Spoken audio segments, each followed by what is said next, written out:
Coming up on Mountain News at 5:30, thousands are still without power in Kentucky after Friday's wind damage. We'll take a look at how folks in Pulaski County are coping with the outages.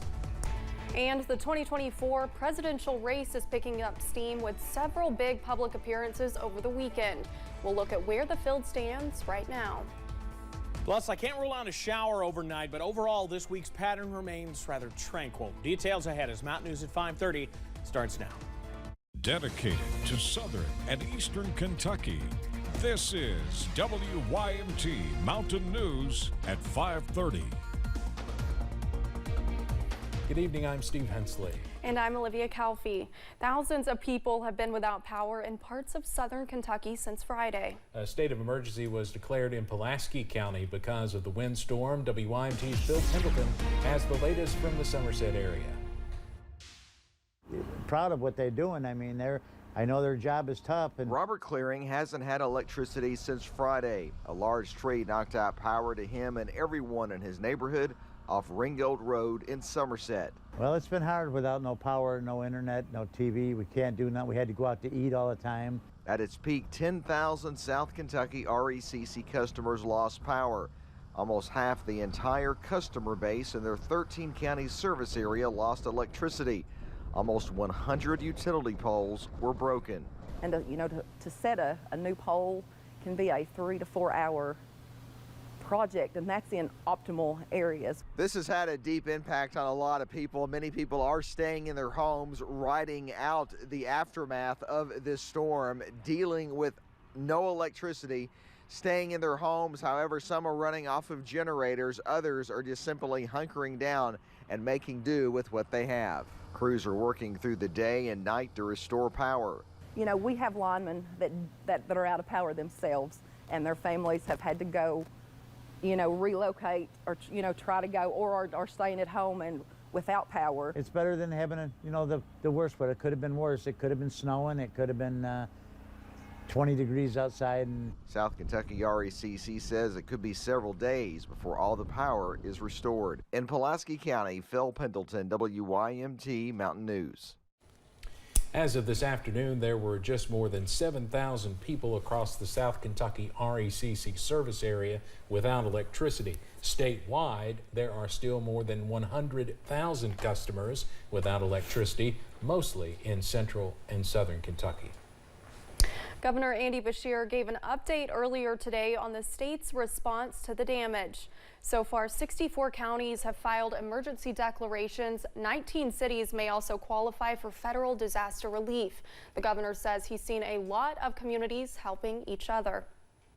What I got to see was the best of humanity. People turning out to help people and families. They are already rapidly in cleanup mode with local officials working really hard. All our utility workers out there trying to get both power and telephone back up. I promise, like everything else we faced, we'll face this together, and we will be there for one another as we rebuild and repair. Governor Beshear declared a state of emergency for the entire Commonwealth ahead of Friday's storms. Well, we've got another frontal boundary heading in our direction, but it's got significantly less oomph than the one on Friday did, thank goodness. We've actually seen quite a bit of beautiful sunshine throughout the day. And as we continue to watch some rather nice cloudiness, some high cloudiness move in, I think we're on sunset watch as we head through the next hour or so. So keep an eye to the western sky with some pretty nice clouds moving in, and that could refract that sunlight looking pretty nice there. You see the view from Buffalo Mountain. Moorhead, we're still warm, 72 along Interstate 64 at this point with plenty of blue sky. Low to mid 70s. We are still there. 76 Monticello, 75 in Somerset. So beautiful conditions continue. A clean sweep on Pinpoint Doppler as well. So as we head into tonight, zone by zone, middle and upper 40s to near 50, but I do think we'll start to see those temperatures continue to drop as that cold front moves through. You see those low to mid 60s in the Big Sandy as well. Details in a few minutes, though, on when we see a return to perhaps some more showery weather later in the forecast. That's in a few. Olivia? Thank you, Evan. The 2024 presidential campaign is still in its infancy. But candidates and potential candidates on both sides of the aisle are already rallying with supporters. CBS's Nicole D'Antonio is in Washington, D.C. with more. President Biden is meeting with some old friends today. We're the first group to really jump behind me. The International Association of Firefighters has supported President Biden from the beginning, even urging him to run for the White House back in 2019. I promise you, you've had my back and I'll have yours. While President Biden has yet to officially launch a re-election campaign, former President Donald Trump is already in the race. We are going to finish what we started. We started something that was America. Trump rallied with supporters at the Conservative Political Action Conference in Maryland over the weekend. I am your warrior. I am your justice. And for those who have been wronged and betrayed, I am your retribution. Former President Trump's path to the Republican nomination is far from guaranteed. He's already facing competition from a former staunch supporter. I'm running for president to renew an America that's strong and proud, not weak and woke. Former UN Ambassador Nikki Haley also addressed CPAC, but Florida Governor Ron DeSantis, who has not yet announced whether he's running, did not attend. He's on a tour selling his new book. In Florida, we say very clearly, we will never, ever surrender to the woke mob. Our state is where woke goes to die. Former Maryland Governor Larry Hogan told Face the Nation that he will not seek the White House out of concern that more people in the race would help Trump win the nomination. Nicole D'Antonio, CBS News, Washington. If and when President Biden declares he's in the race again, he'll already have a competitor for the Democratic nomination. Former presidential candidate and self-help author Marianne Williamson announced over the weekend she's running for the White House as a Democrat. The U.S. Supreme Court has declined to hear a case about a prayer rally held in a Florida city in 2014.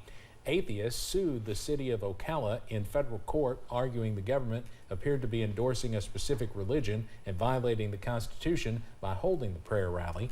The city asked the Supreme Court to intervene. Justice Clarence Thomas dissented from the court's decision not to take up the case. He said that he had serious doubts about the atheists' arguments and thought the justices should examine it. The High Court's refusal to get involved means that the case will continue at the lower court level.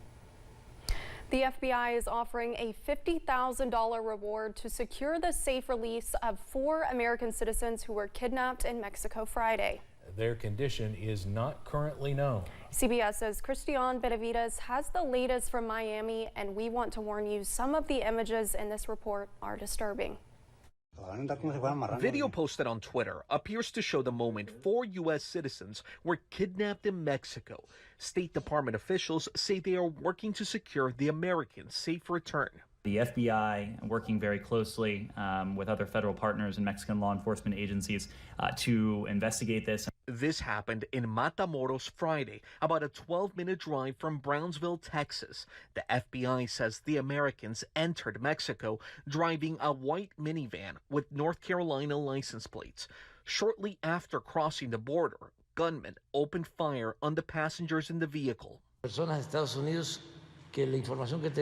Mexico's president addressed the incident Monday, saying the Americans were there to buy medicine and ended up in the crossfire between 2 groups. This part of Mexico is under a level 4 do not travel advisory, the State Department's highest warning level.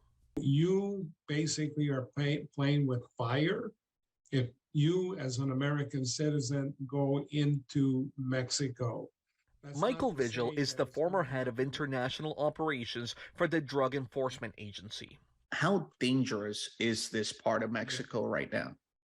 The war in Tamaulipas is between the Gulf Cartel and then also the cartel known as the Cartel del Noroeste. Both of them are extremely violent. He says check the U.S. State Department advisories before traveling anywhere in Mexico. Christian Benavides, CBS News, Miami. The consulate in Matamoros has posted at least 4 security alerts since February 2020, warning of drugs, cartel violence, crime, kidnapping, and clashes involving criminal armed groups.